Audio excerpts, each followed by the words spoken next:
মানুষ যে সকল কাজগুলো আল্লাহ পছন্দের করবে জীবনে, সেই কাজগুলোর ওজন নেকের পালায় ভারী হওয়ার মাধ্যমে জান্নাতের জিন্দেগি নিশ্চিত হবে। আর যদি গুনার কাজ বেশি করে, তো গুনাহের কাজের কারণে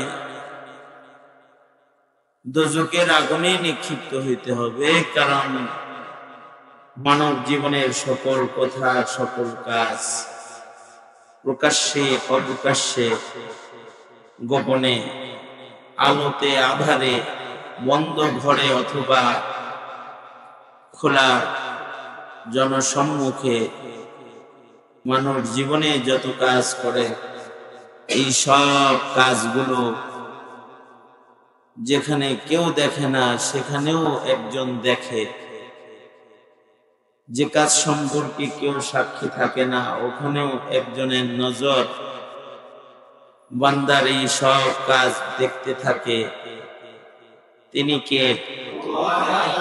আল্লাহ। আল্লাহ পাক বান্দার সম্পাদিত সব জানে, সবকিছু সম্পর্কে আল্লাহ পাক বান্দার খবর রাখেন। আল্লাহ পাক সব জানেন। আল্লাহু ইয়ালামু মা তাসনাউন, জীবনে যা কর্ম আমাদের রব, আমাদের আল্লাহ এগুলো সব জানেন। সুতরাং আল্লাহ যেহেতু সব জানেন, ওই কাজ করা যাইব না যে কাজ করলে আল্লাহ পাক নারাজ হয়ে যাবে, আর ওই কাজ ছাড়া যাবে না যে কাজ ছাইরা দিলে আল্লাহ নারাজ হবে, করলে খুশি হয়ে যাবে। আল্লাহর পছন্দের কাজগুলো করা, এর জন্য একটা শক্তি দরকার, তাকওয়া দরকার, ঈমানি শক্তি দরকার। গোটা উম্মতের এই ঈমানি শক্তি, এইটা নির্ধারণ করার জন্য, শক্তিশালী করার জন্য, ঈমানি শক্তি বাড়াইবার জন্য মেহনত দরকার। 3 প্রকারের আমলের মাধ্যমে মানুষের ঈমান বাড়ে এবং নেক কাজের তৌফিক বাড়ে। 3টি আমল আছে যা করলে মানুষের কলবের শক্তি বাড়ে, ঈমানি শক্তি বাড়ে এবং নেক কাজ করার যোগ্যতা মানুষের ভেতরে আসে। কয়টা আমল? 3টা আমল। 1 নম্বর আমল তিলাওয়াতুল কোরআন। বেশি বেশি করে যদি কোরআন তেলাওয়াত করা যায়, তাহলে কোরআন তেলাওয়াতের মাধ্যমে দিল সাফ হয়, দিলের ভিতরে আল্লাহ পাকের মহব্বত বেড়ে যায়। কোরআনে কারীমের তিলাওয়াতের মাধ্যমে মানুষের জিসমানি এবং রূহানি সকল বিমারি দূর হয়ে মানুষটা সুস্থ, ইবাদতের উপযুক্ত মানুষে রূপান্তরিত হয়। যখন কেউ তিলাওয়াতুল কোরআন করতে থাকে, তিলাওয়াতুল কোরআনের মাধ্যমে শারীরিক সুস্থতাও আসে, রূহানি সুস্থতাও আসে। অনুনাজ্জিলু মিনাল কোরআনি মা হুয়া শিফা, অনুনাজ্জিলু মিনাল কোরআনি মা হুয়া শিফাউন ওয়া রাহমাতুল লিল মুমিনিন ওয়া লা ইয়াজিদুয যালিমিনা ইল্লা খাসারা। কোরআন শরীফের ভেতরে আল্লাহ মুমিনের জন্য রোগ মুক্তি রাখছেন, শিফা রাখছেন। জিসমানি রোগের শিফা আছে, রূহানি রোগের চিকিৎসাও কোরআনের ভেতরে আল্লাহ তাআলা দান করছেন। এই কারণে কোরআনে কারীমের ভেতরে আয়াতে শিফা আছে, কোরআনে কারীমের মধ্যে সূরা শিফা আছে। কোরআন মাজিদের ভেতরে এমন সূরা আল্লাহ তাআলা দান করেছেন যা পড়লে হেফাজতে থাকা যায়, যা পড়লে সুস্থ হয়ে যায়, যা পড়ার মাধ্যমেও আল্লাহ তাআলা বান্দাকে সিহহাত, সুস্থতার নিয়ামত দান করে থাকেন। যেমন সূরাতুল ফাতিহা, সূরা শিফা, সূরা ফাতিহা পড়ে নিজের দেহে দম করলে অথবা সূরা ফাতিহা পড়ে পানিতে দম করলে, পানি পান করলে মহান আল্লাহ এর ভেতরে সুস্থতা রাখছেন। এমনকি সাহাবী তো সূরা ফাতিহা পড়া সাপে কাটা রোগীরে দম করছেন, ভালো হয়েছে। এর ভেতরে শিফা, সুস্থতা আছে।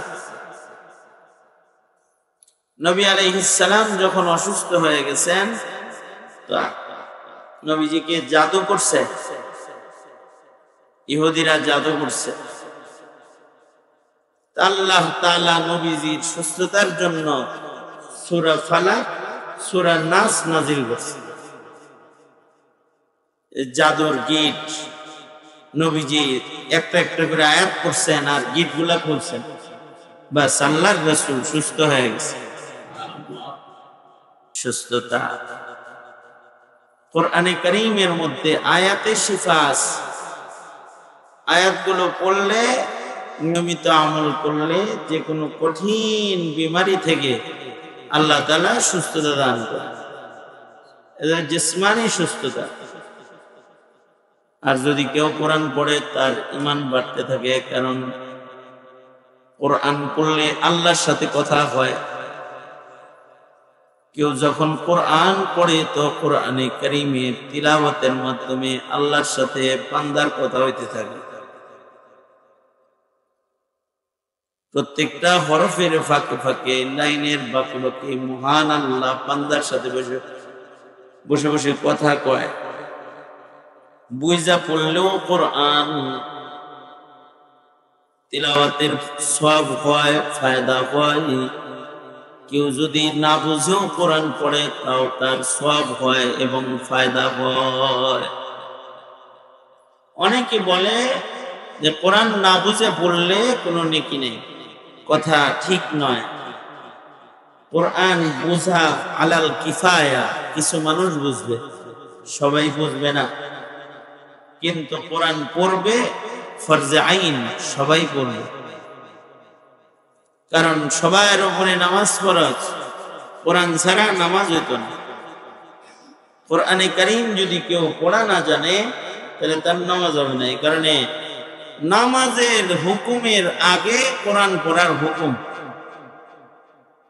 আমি আয়াত তিলাওয়াত করেছি, আল্লাহ তাআলা বলেন, উতলু মা উহিয়া ইলাইকা মিনাল কিতাব, উতলু মা উহিয়া ইলাইকা মিনাল কিতাবি ওয়া আকিমিস সালাত। ইকামতে সালাতের কথা 2 নম্বরে, কিন্তু কোরআন তেলাওয়াতের কথা 1 নম্বরে। আল্লাহ বলেন, বন্ধু আপনার উপরে অবতীর্ণ কোরআন আপনি তিলাওয়াত করুন। উতলু মা উহিয়া ইলাইকা মিনাল কিতাব, কোরআন পড়েন। 1 নম্বর নির্দেশ, কোরআন পড়ো। বন্ধু আপনি কোরআন তেলাওয়াত করুন। আমাদের জন্য সবার উপরে নির্দেশ, কোরআন পড়ো। জওয়ান বুড়া, নারী পুরুষ, ছোট বড়, শিক্ষিত অশিক্ষিত, সাদা কালো, সুস্থ অসুস্থ, সবার প্রতি নির্দেশ হলো কোরআন পড়ো, কোরআন শরীফ পড়ো। সবার উপরে কোরআন শরীফ পড়া ফরজ। কোরআন পড়া কি বলেন, জোরে বলেন, ফরজ। ফরজ, কোরআন পড়া শিখতে হবে। কোরআনটা যদি পড়তে না পারে, যেগুলো যেগুলো সোজা লাগে ওইগুলো পড়বে। ফাকরাউ মা তায়াসসারা মিনাল কুরআন, তোমার কাছে কোরআনের যে জায়গায় সোজা লাগে ওখান থেকে পড়ো। সূরা ফাতিহা সোজা লাগে, ফাতিহা পড়ো। ফালাক নাস সোজা লাগে, ওগুলো পড়ো। ইখলাস, সূরা কাউসার সোজা লাগে, এগুলো পড়ো। এই কারণে আল্লাহর কোরআনে আল্লাহ তাআলা শুধুই মাত্র বড় বড় সূরা দেন নাই, কোরআন শরীফের ভিতরে আল্লাহ তাআলা ছোট ছোট সূরাও দান করেছেন। কোরআনে হাকিমে ছোট ছোট সূরাও আছে। এক লাইনের সূরা, 3 আয়াতের সূরা। কোরআন মাজিদের সবচেয়ে ছোট সূরা হলো 3টা। সবচেয়ে ছোট সূরা কয়টা? একটা ছোট সূরার নাম সূরাতুল আসর। 3 আয়াত আছে মাত্র এর ভিতরে, ছোট ছোট 3টা আয়াত। সূরাতুল আসর। আর একটা ছোট সূরা হলো সূরা কাউসার, ইন্না আতাইনাস সূরা। আর একটা ছোট সূরা হলো সূরা ইখলাস, কুল হুয়াল্লাহ সূরা। যেই মুসলমান সূরা ফাতিহা, সূরা আসর, ইন্না আতাইনাস সূরা, কুল হুয়াল্লাহ সূরা এতটুকুও যে পড়ে না, মুসলিম দাবি করার অধিকারই তো ওর নাই। মুসলিম দাবি করতে চায় যে আমি মুসলমান, অধিকারই ওর নাই, এতটুকুও শিখে না। এইটুক যদি না শিখে তাইলে তো নামাজও পড়তে পারবো না, নামাজ পড়তে পারবো না। কারণ কমপক্ষে নামাজ পড়তে 4টে সূরা মুখস্থ থাকা লাগবে। নামাজ পড়তে কমাস কম কয় সূরা মুখস্থ থাকতে হবে? কমপক্ষে 4টা সূরা তার মুখস্থ থাকতে হবে। এ কারণে সূরা ফাতিহার সাথে আল্লাহ দয়া করে 3টা ছোট সূরা দিয়েছে। আরো ছোট ছোট অনেক সূরা আছে, আলাম তারা থেকে শুরু করে নাস পর্যন্ত 10টা সূরা, সবই ছোট ছোট ছোট ছোট সূরা। যার কাছে যেটা সোজা লাগে,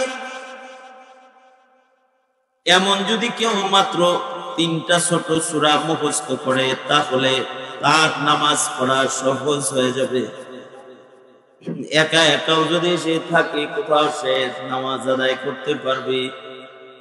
কারণ ফরজ নামাজে সূরা ফাতিহার সাথে 2 রাকাতে সূরা মিলাইতে হয়, পরের 2 রাকাতে সূরা মিলান লাগে না, শুধু সূরা ফাতিহা পড়লে। তার মানে হলো ফরজ পড়তে সূরা লাগে মোট মাত্র 3টা। ফরজ নামাজ পড়তে কয় সূরা লাগবে? কথা বলেন না? হ্যাঁ, মাত্র 3টা সূরা হইলে ফরজ আদায় করার যোগ্যতা এসে যায়। সূরা ফাতিহা পড়বে, এর সাথে উদাহরণস্বরূপ সূরা কাউসার মিলাইয়া দিল। পয়লা রাকাতে 1 রাকাত শেষ হয়ে গেল, দ্বিতীয় রাকাত শুরু হলো, সূরা ফাতিহা পড়লো, কুল হুয়াল্লাহ পড়ে ফেললো, মিলাইয়া দিল। এর পরের 2 রাকাতে আর সূরা ফাতিহা পড়লেই হয়ে গেল। ফরজ নামাজ 4 রাকাত হইলো, তার আদায় হয়ে গেল। 3 রাকাত হইলো, 2 সূরা দিয়েই 3 সূরা দিয়েই হয়ে গেল। 2 রাকাত হইলো, এই 2 সূরা 3 সূরা দিয়ে তার নামাজ কমপ্লিট হয়ে গেল। ইসলাম কঠিন? এই আল্লাহ পাক মুসলমানের উপরে ধর্ম দিয়া কোনো কঠিন বোঝা চাপাইছে? সহজ করে দিছে। ওমা রাব্বুকা লাইসা বিযাল্লামিল লিল আবিদ। আল্লাহ তো বান্দার উপরে জুলুম করছে না, রহম করছে। বেতরের নামাজ পড়বে, ওয়াজিব নামাজ 3টা সূরা হইলে সূরা ফাতিহার সাথে ছোট ছোট 3টা সূরা মিলাইয়া দিলে বেতর হয়ে যায়। সূরা ফাতিহা পড়লো তো সূরা আসরকে সূরা ফাতিহার সাথে মিলাইলো, অথবা সূরা কুরাইশকে মিলাইলো। দ্বিতীয় রাকাতে ইন্না আতাইনারে মিলাইলো, তৃতীয় রাকাতে মিলাইলো।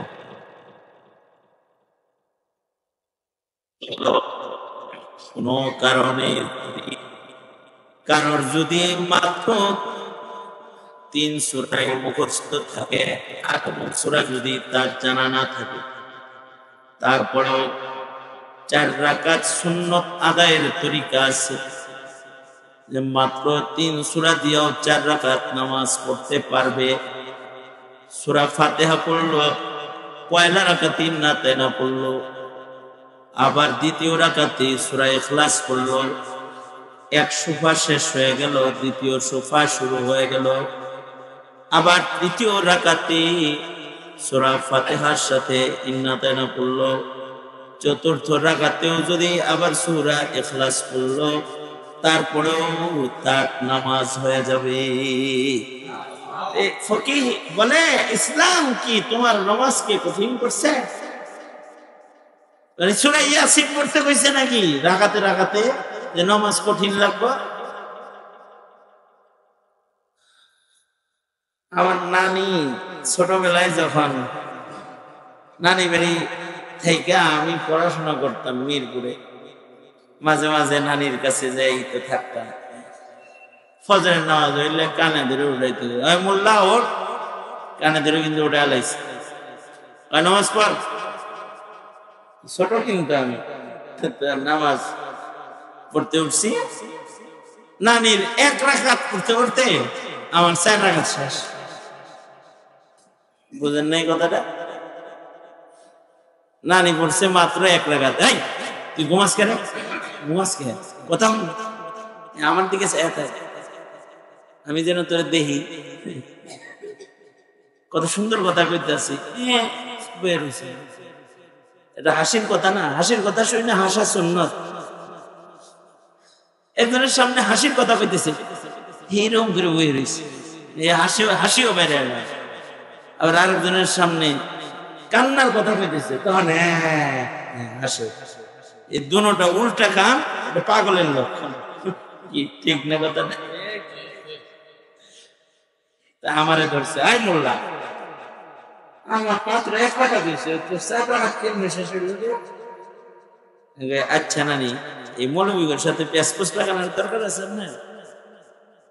আপনি 4 টাকাতে কোন কোন সূরা পড়ছেন কোন? কয় যে আমি তো বড় বড় যাই পারি মহিলা মানুষের সব দিয়া পড়ছে।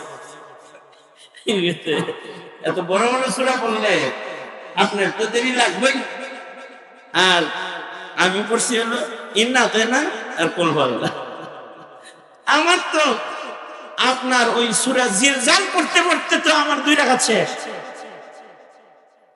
কারণ যদি সময় কম হয়, দোহান খেলা রেখে আইছে, তাড়াহুড়া আছে, জরুরি মিটিং থেকে উঠে আসছে, লোক তার জন্য বসে রয়েছে, আল্লাহ তো তারে সূরা নাবা আর সূরা বুরুজ দিয়ে নামাজ পড়তে পারে না। ঠিক আছে, তাড়াহুড়া আছে, ইন্না আতাইনা পড়, কুল হুয়াল্লাহ পড়, 2টা সূরা দিয়ে নামাজ পড়ে চলে যা। হাজিরা দিছস, কবুল করে নিন। আল্লাহু আকবার। রহম করছেন। এতটুকু কোরআনে কারীমের তিলাওয়াত যদি সন্তানকে শিক্ষা না দেওয়া হয়, তাহলে সে নামাজ পড়তে পারবে না। অথবা এতটুকু কোরআনে কারীম তাকে শিক্ষা না দিলে সে কোরআনের সাথে সম্পর্ক করতে পারবে না। কোরআন শরীফের সাথে সম্পর্ক যত কমবে, ইমান তত কমবে। ইন্টারনেট আসার পরে ফেসবুক, ইউটিউব, মেসেঞ্জার, টিভি, দুনিয়ার জগতের সাথে সম্পর্ক বেড়েছে। আল্লাহর কোরআনের সাথে সম্পর্ক মুসলমানদের ধীরে ধীরে কমতেছে। যত কোরআনের সাথে সম্পর্ক কমতেছে, তত ঈমান কমতেছে। আগের জমানায় গ্রামে গঞ্জে সকাল বেলায় মক্তবি কোরআন,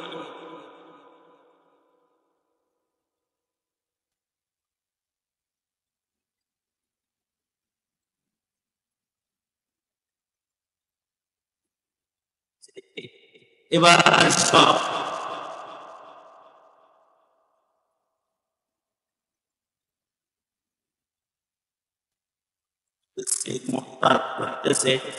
কারণ হলো মুসলমানের কোরআনে কারিমের সাথে সম্পর্ক বড় দুর্বল। এটা একটা বড় কারণ।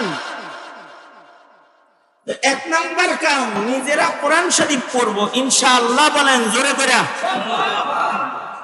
আজকের থেকে কোরআন শরীফ হাতে লইয়া পড়বো প্রতিদিন ইনশাআল্লাহ। ভালো করে ওয়াদা করেন, হাত পেলেও ওয়াদা করেন ইনশাআল্লাহ। খালি কি নিজে পড়বেন? নিজের ছেলে মেয়ে পরিবার পরিজন তাদেরকে কোরআন পড়তে বাধ্য করবে। কোরআন পড়া, কারণ কোরআন পড়লেও লাভ, শুনলেও লাভ। কোরআন যদি কেউ পড়ে তাইলেও তারও ঈমান ভালো হয়, যার কানে কোরআনের আওয়াজ যায় তারও ঈমান ভালো হয়। সুবহানাল্লাহ, কারণ কানে কোরআন শরীফের আয়াত গেল। ইন্নামাল মুমিনুনা আল্লাযীনা ইযা যুকিরাল্লাহ, ইন্নামাল মুমিনুনা আল্লাযীনা ইযা যুকিরাল্লাহু ওয়াজিলাত কুলুবুহুম ওয়া ইযা তুলিয়াত আলাইহিম আয়াতুহু যাদাতুহুম ঈমানা। আল্লাহ তাআলা বলেন, মুমিনের সামনে যদি কোরআন শরীফ পড়া হয় তাহলে কানে আওয়াজ গেলে মুমিনের, কোরআনের আওয়াজ কান দিয়ে ঢুকলে মুমিনের ঈমান বেড়ে যায়। এ কারণে সাহাবায়ে কেরাম কোরআন পড়তেন খুব বেশি। আল্লাহর রাসূল রাতের বেলায় মহল্লার ভিতরে, মদিনার মহল্লায় আল্লাহর নবী হাঁটাহাঁটি করতেছেন। হাঁটতে হাঁটতে আল্লাহর রাসূল হযরত আবু বকরের ঘরের দরজায় যেয়ে দাঁড়াইছেন। নবীজির কানে বিনি বিনি আওয়াজ আসতেছে। খলিফাতুর রাসূল সিদ্দিকে আকবর আবু বকর ঘরের ভিতরে কোরআন শরীফ পড়তেছে। নামাজের ভিতরে দাঁড়ায় দাঁড়ায় লম্বা লম্বা তিলাওয়াত আবু বকর করতেছে, কিন্তু খুব ছোট আওয়াজ। কান দরজায় লাগাইলে কিছু কিছু শোনা যায়, তাছাড়া শোনা যায় না।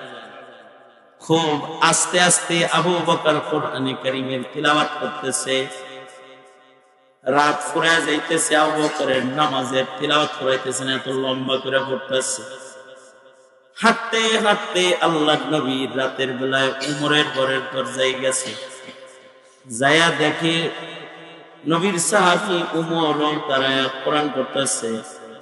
যার ঘরে আল্লাহর রাসূল যায়, যা দেখে সেই কোরআন পড়তেছে। নামাজের ভেতরে দাঁড়ায় দাঁড়ায় কোরআন। আমাদের ঘরের দরজায় দাঁড়াইলে সিনেমা নাটকের আওয়াজ পাওয়া যায়, আর রাসূল সাহাবীদের ঘরের দরজায় দাঁড়াইতেছে, ঘরের ভেতর থেকে কালামুল্লাহ তিলাওয়াতের আওয়াজ আসতেছে। ওমরের ঘর পর্যন্ত যখন গেছেন, হযরত ওমরের ঘর, তো আল্লাহর রাসূল ওমরের বাড়ি পাওয়ার আগেই দূর থেকে ওমরের কোরআন তেলাওয়াতের আওয়াজ শোনা যাইতেছে, জোরে জোরে কোরআন পড়তেছে। আল্লাহর নবী দৃশ্যটা দেখলেন, মসজিদে চলে গেলেন। কিছু সময় পরে হযরত বিলাল আযান দিলেন। সাহাবীরা ঘর থেকে বের হয়ে যার যার মতো মসজিদের নববীতে রাসূলের পেছনে নামাজ পড়তে হাজির হয়ে গেল। নবীজি ফজরের নামাজের ইমামতি করলেন। ফজরের পরে আল্লাহর রাসূল বুইলা বইসা জিজ্ঞাসা করলেন দুজন আবু বকর আর ওমর রে, এই আবু বকর, রাতের বেলায় হাঁটতে হাঁটতে তোমার ঘরের দরজায় গেছিলাম, যা দেখলাম তুমি কোরআন মজিদ পড়ো, কিন্তু বড় আস্তে আস্তে পড়তেছো, কি লেগে আস্তে আস্তে পড়ো? আবু বকর বলে, আসমাউ মান নাজাইতু, আমার যারে শোনান দরকার তাকে শোনায় শোনায় পড়বা লাগছে।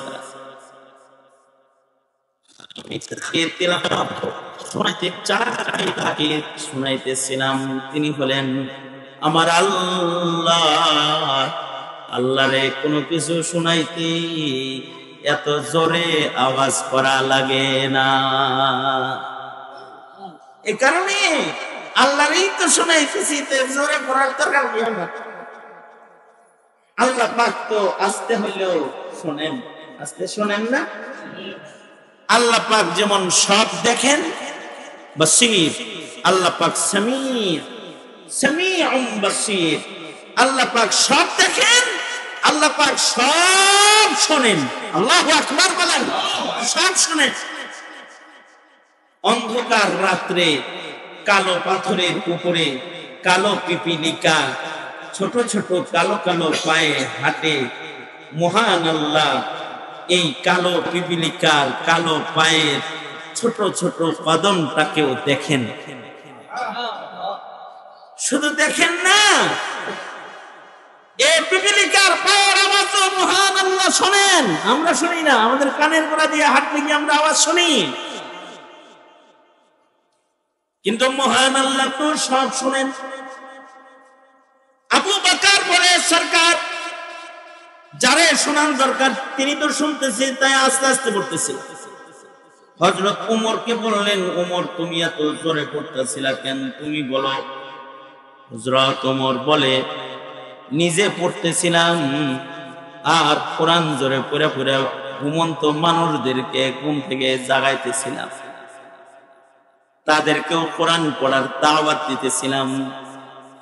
আমি এত জোরে জোরে পড়তেছি যেন আমার পড়া শুনে অন্যরাও পড়া শুরু করে দেয়।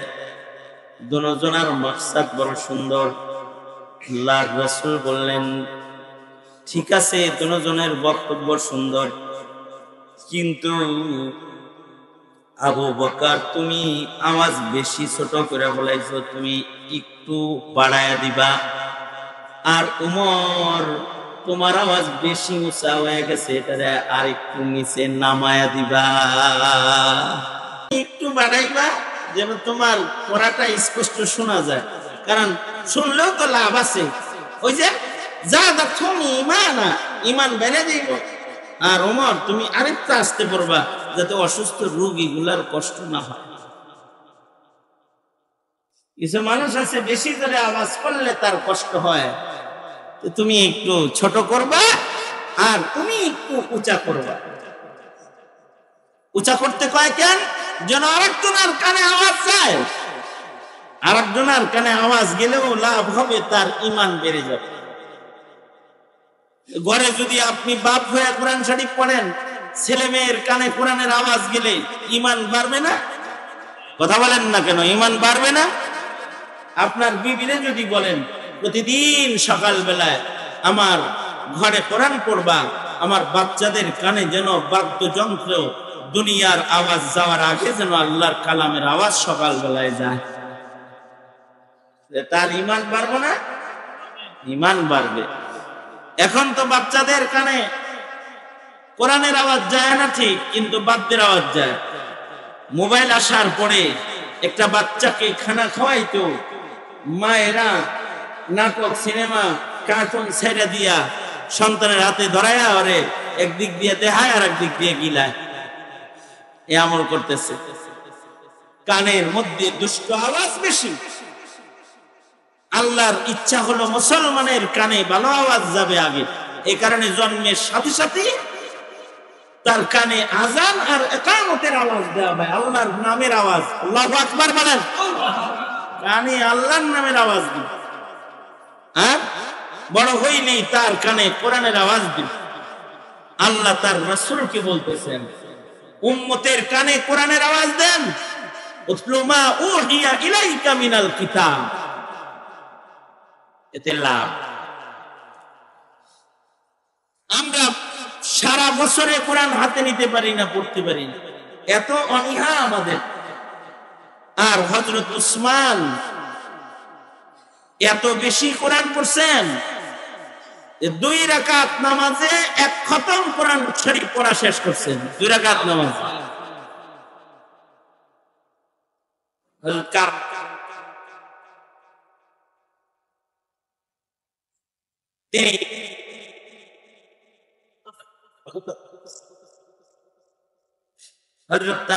তিনি 2 রাকাত নামাজে কোরআন খতম করছেন। ইমামে আজম, ইমামুনা ইমামুদ দুনিয়া, ইমামে আজম আবু হানিফা রাহমাতুল্লাহি আলাইহি 2 রাকাত নামাজে 1 খতম কোরআন শরীফ পড়ছেন। 2 রাকাত নামাজ। তাদের তিলাওয়াতুল কোরআন করার মেজাজ ছিল, এই কারণে তাদের ঈমান বেশি ছিল।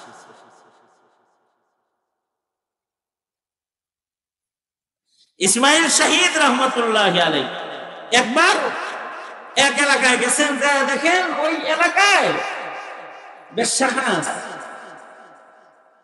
নারীরা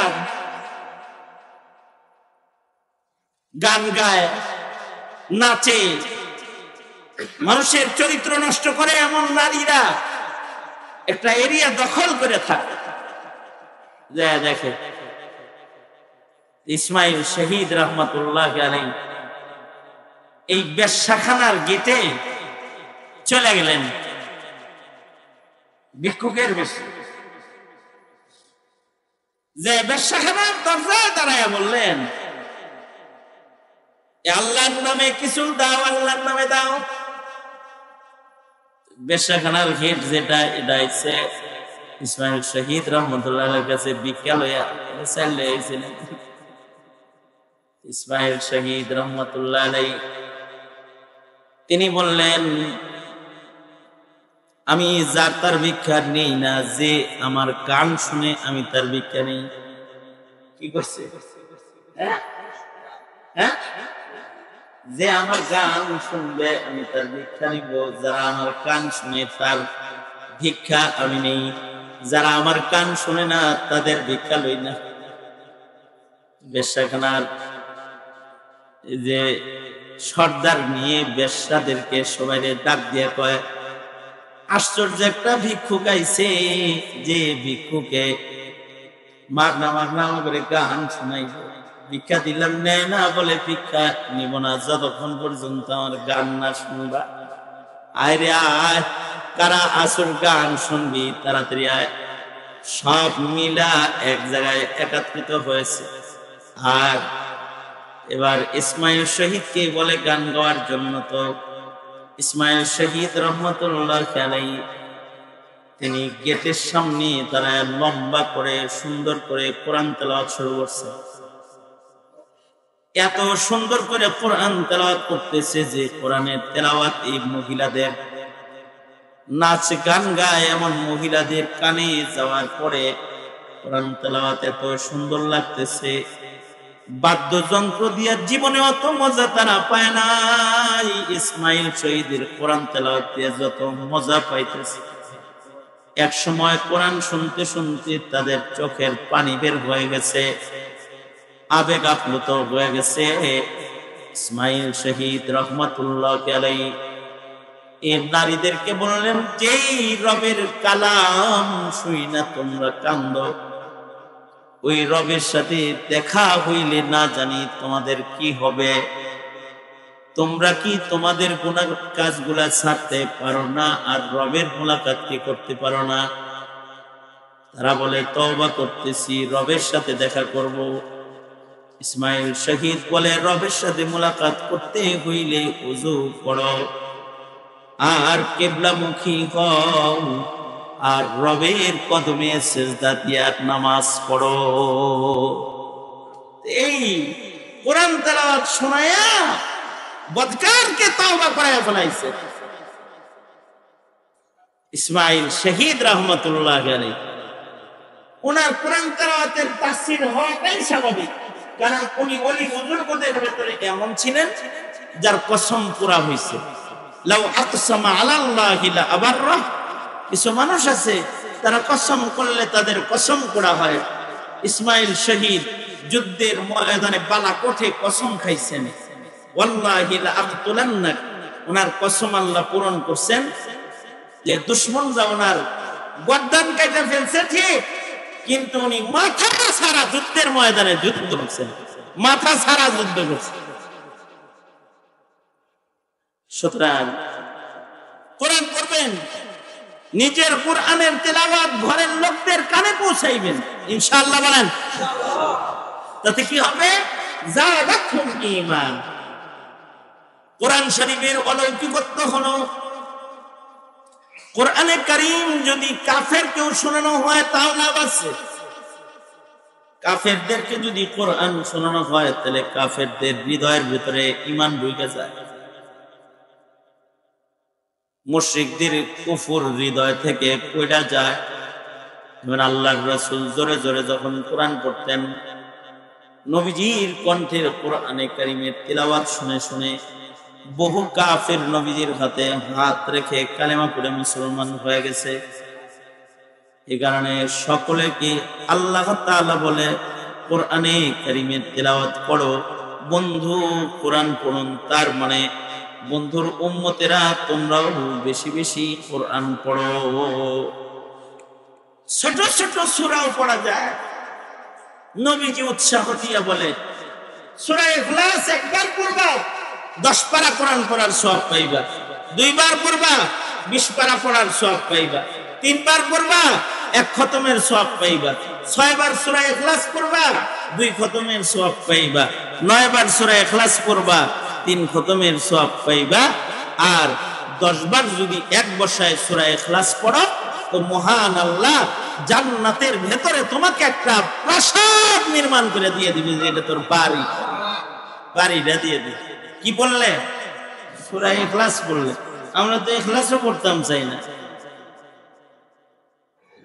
সূরা ইয়াসিন, সূরাতুর রহমান, সূরাতুল ওয়াকিআ, এগুলোর তিলাওয়াত তো নাই, ইখলাসের তিলাওয়াত নাই। সুতরাং তিলাওয়াতুল কোরআন করব, ঘুমের আগে সূরা মুলক, তিলাওয়াতুল কোরআনের আমল নিজে করব, ঘরে জারি করব। 1 নাম্বার কাম। 2 নাম্বার ওয়া আকিমিস সালাত, নামাজ কায়েম করা। নামাজ কায়েম করা কাকে বলা হয়? নামাজ কায়েম করলে লাভ কি? নামাজ কায়েম করলে সবচেয়ে বড় লাভ হলো বান্দার নামাজ বান্দাকে সব প্রকারের গুনাহ থেকে বাঁচায় রাখবে। যেই বান্দা নামাজ পড়বে ওই বান্দা গুনাহ করতে পারবে না, তার নামাজ তাকে সব গুনাহ থেকে বাঁচায় রাখবে।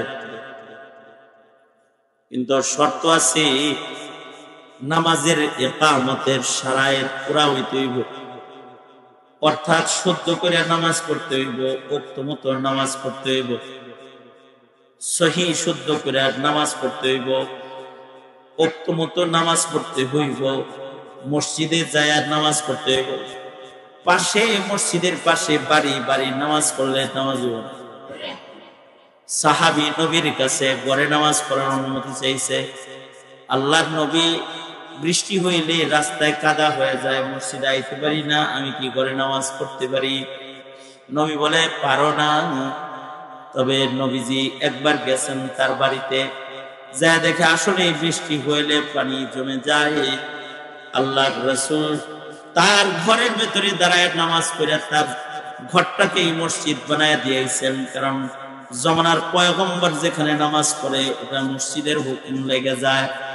আল্লাহর রাসূল তার ঘরের ভিতরে নামাজ পড়ে বলছেন, হ্যাঁ দেহে শক্তি আছে, সামর্থ্য আছে, নবীর পিছে যায় নামাজ পড়ো। যদি জামাতে কোনো কারণে না যাইতে পারো তাহলে নবী যেথায় দাঁড়ায় নামাজ পড়ে গেল এখানে দাঁড়ায় নামাজ পড়ো। আশা করি 27 গুণ সওয়াব মহান আল্লাহ দান করবে। সুবহানাল্লাহ। মসজিদে যায় নামাজ পড়া কত গুণ সওয়াব! স্যার জোরে করে বল, আরো জোরে করে বল। জামাতে যাবেন ইনশাআল্লাহ, জামাতে মহিলারা ঘরে পড়লে 27 গুণ পাবে।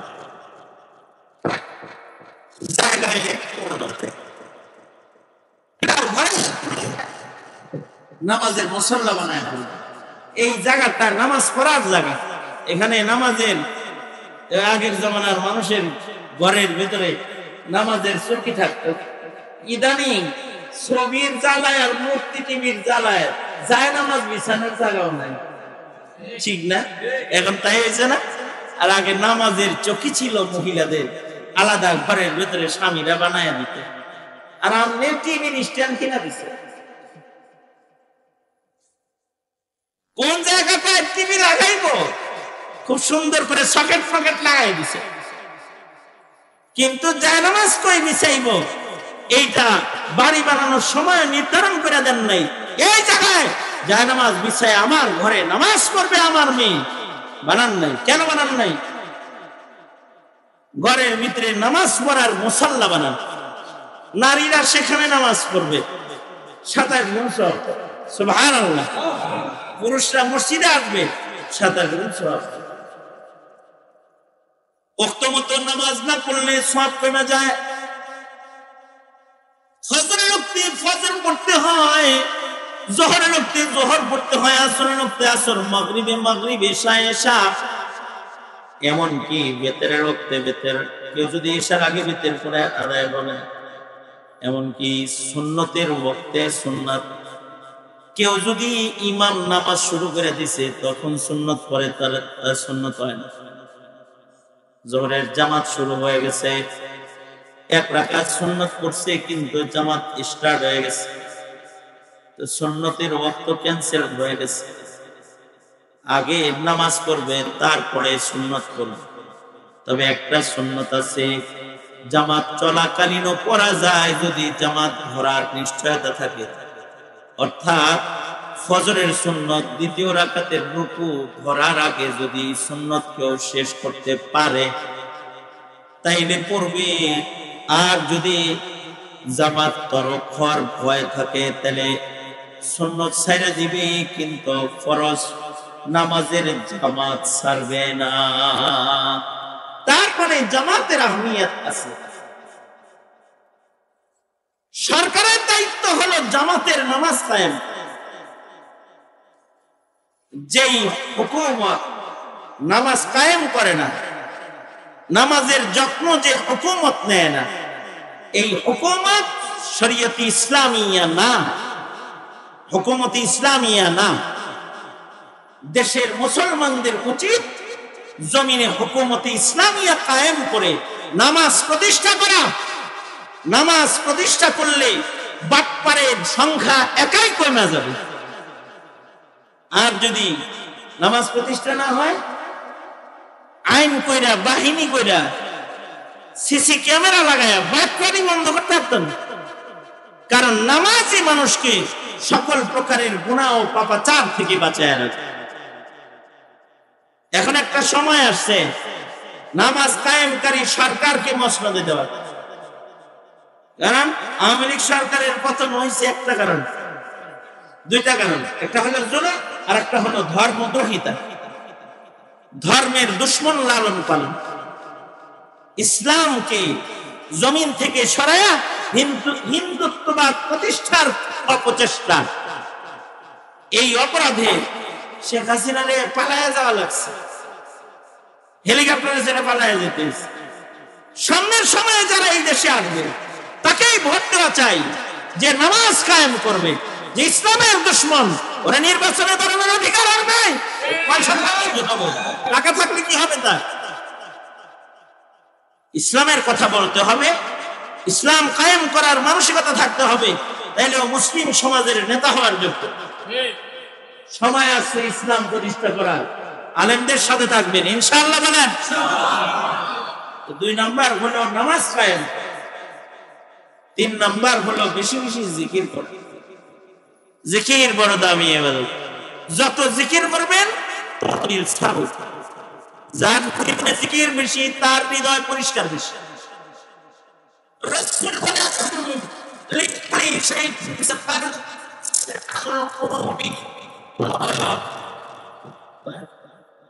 সব জিনিস পরিষ্কার করার যন্ত্র আছে।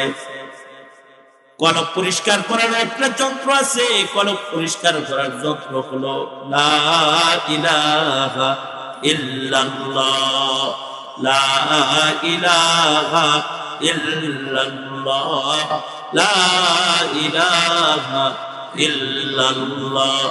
আল্লাহ আল্লাহ আল্লাহ আল্লাহ আল্লাহ আল্লাহ আল্লাহ আল্লাহ, লা ইলাহা ইল্লাল্লাহ মুহাম্মাদুর রাসূলুল্লাহ। ডেইলি কমপক্ষে 10 মিনিট জিকির করবেন ইনশাআল্লাহ। কয় মিনিট? 10 মিনিট জিকির করা কঠিন? 24 ঘন্টায় 10 মিনিট? 100 বার সুবহানাল্লাহ, 100 বার আলহামদুলিল্লাহ, 100 বার লা ইলাহা ইল্লাল্লাহ, 100 বার আল্লাহু আকবার, 100 বার আস্তাগফিরুল্লাহ আস্তাগফিরুল্লাহ আস্তাগফিরুল্লাহ, 100 বার দুরূদ শরীফ ইনশাআল্লাহ বলেন। কয় আমলের কথা বললাম? 3 আমল। কোরআন তেলাওয়াত 1 নাম্বার, 2 নাম্বার ইকামতে সালাত, 3 নাম্বার জিকরুল্লাহ ইনশাআল্লাহ। আলহামদুলিল্লাহি রাব্বিল আলামিন, والصلاة والسلام على سيد الأنبياء والمرسلين محمد وعلى آله وأصحابه أجمعين আল্লাহ মসজিদে তোমার বান্দারা বসেছে, মাদ্রাসায় তোমার বান্দিরা বসেছে, নারী পুরুষরা নসিহত শ্রবণ করেছে।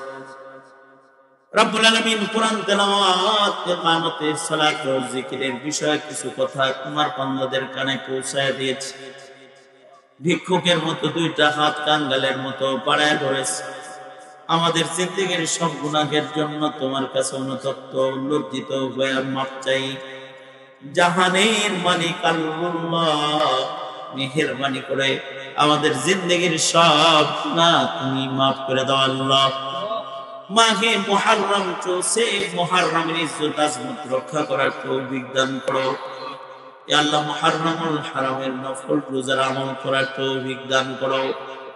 মুহররমুল হারামে ত্যাগ আর মহিমা আমাদেরকে তুমি দান করো রব্বুল আলামিন। সকলে মিলে তোমার কাছে দরখাস্ত, দুনিয়ার নিকৃষ্ট জালেম ইয়া আল্লাহ ইসরাইলকে ধ্বংস করে দাও আল্লাহ। রব্বুল আলামিন ফিলিস্তিনকে মদদ নসরত করো, বাংলার জমিনে শান্তি দান করো। কাদিয়ানীদেরকে কাফের ঘোষণা করার তৌফিক বাংলাদেশের মুসলমানদেরকে দান করো ইয়া আল্লাহ। খাতমে নবুয়ত প্রতিষ্ঠা করে দাও রব্বুল আলামিন। বিনিয়ামিন সাহেবের এই মাদ্রাসাকে কবুল করে নাও, আহমিয়তের সাথে দ্বীনের কাজ করার তৌফিক দান করো আল্লাহ রব্বুল আলামিন। নেক হায়াত লম্বা করো, আমাদের বরকতওয়ালা জিন্দেগি তুমি দান করো। অনেকের মা বাবা অন্ধকার কবরের বাসিন্দা, যাদের পিতামাতা কবরে চলে গেছে তাদের মা বাবাকে মাফ করে দাও। যাদের আব্বা আম্মা আছে হায়াত ফেরায় দাও, বেশি বেশি করে খিদমত করতে পারে তৌফিক দান করো আল্লাহ। এই মুহূর্তে আমাদের সালাম প্যারা নবীর রওজা ধরে পৌঁছায় দাও রব্বুল আলামিন। ইয়া আল্লাহ আমাদের আলো আওলাদদেরকে নেককার পরহেজগার বানায় দাও, আমাদের সন্তানদের ঈমান রক্ষা করো আল্লাহ। এলাকাবাসীকে মাদ্রাসার খেদমত করার তৌফিক দান করো, ইলমে নাফি দান করো, জিকিরওয়ালা জবান দান করো ইয়া আল্লাহ। জিন্দা মুর্দা সকলের মাফ করে দাও। সুবহান রাব্বিকা রব্বিল ইজ্জাতি আম্মা ইয়াসিফুন ওয়া সালামুন আলাল মুরসালিন ওয়ালহামদুলিল্লাহি রাব্বিল আলামিন। আসসালামু আলাইকুম ওয়া রাহমাতুল্লাহি ওয়া বারাকাতুহু।